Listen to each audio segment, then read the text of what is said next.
In the series of Gems of the Alshich. We're going on to this next part of the Torah, next Parsha, the story of Metzorah, the Seder of Metzorah, I should say, which is a continuation. The theme is a continuation of last week's Seder, which of course was talking about somebody getting this mysterious illness called Saras, usually translated as leprosy, but if you remember last week we explained that it's not leprosy, it's a spiritual disease which is caused by a spiritual problem. Usually speaking, Lashon Hara, slandering other people.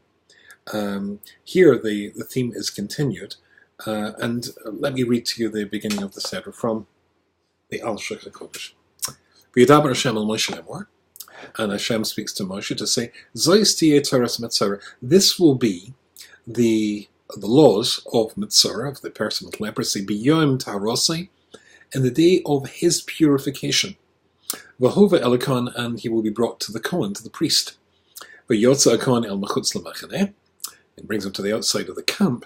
V'ro akon, the Kohen looks, v'ni nirpa negat tzaras min tzarua. And if it's the case that the disease of tzaras, of which we're going to call leprosy, but as we now know it isn't, if it has been cured, then after that the Torah goes on to say a whole process of what he has to do next, sacrifices, all sorts of stuff, and then eventually he can live back amongst the Jewish people. So the Alshich says something which is really very intriguing, and the more I think about this, the more I get excited about it. He says there are certain parallels between physical illness and spiritual illness, and certain non-parallels. The non-parallels are quite simply that in a physical illness, it may be the cause of your illness was something that you actually brought on yourself. I mean, the obvious example, I suppose, would be if somebody smokes cigarettes and then gets lung cancer, then you would have to admit that you brought it on yourself. So some other ailments come completely spontaneously without you having done anything to contribute towards them.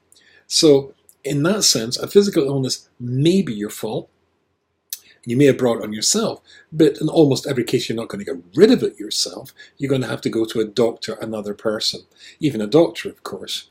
Even though the saying, the adage is, physician, cure thyself. Legally, doctors are not allowed to cure themselves, treat themselves, or members of the close family, because they simply won't be objective enough and scientific enough, being so emotionally involved, to be able to do a good job. So you need to go to another doctor. You may have brought the illness on yourself, but you're going to need somebody else to get rid of the illness.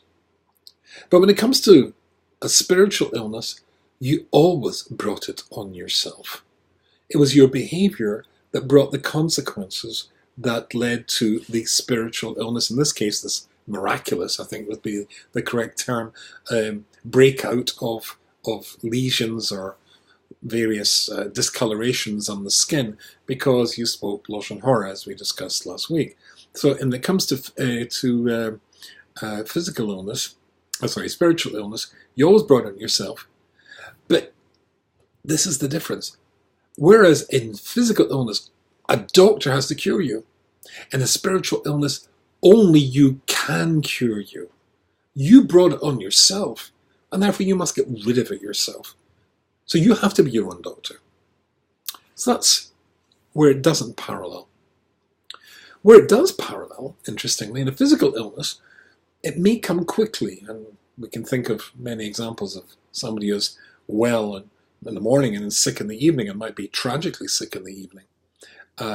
But even though it comes very quickly, or can come on you very quickly, it takes usually a long time to recover from an illness, almost all illness.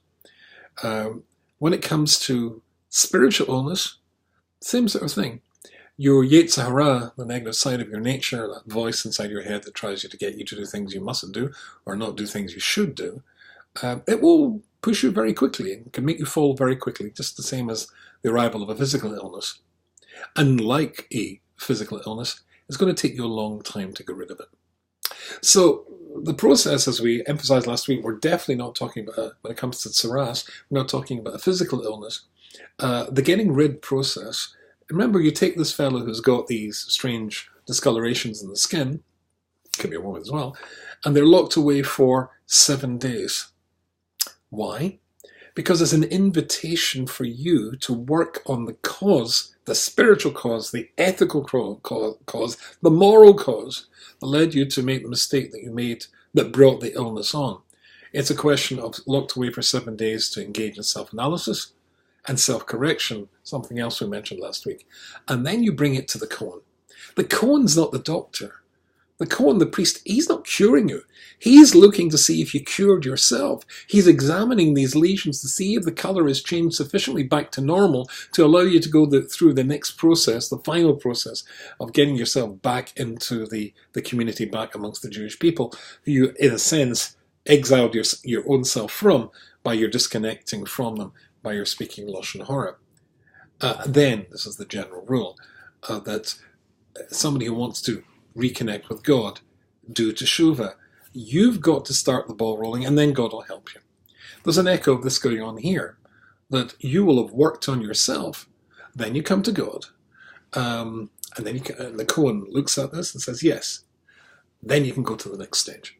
So here's a parallel. The parallel is that you can bring an illness on yourself. If it's a spiritual illness, you will have brought the illness on yourself. But you can be the doctor and do the curing of yourself.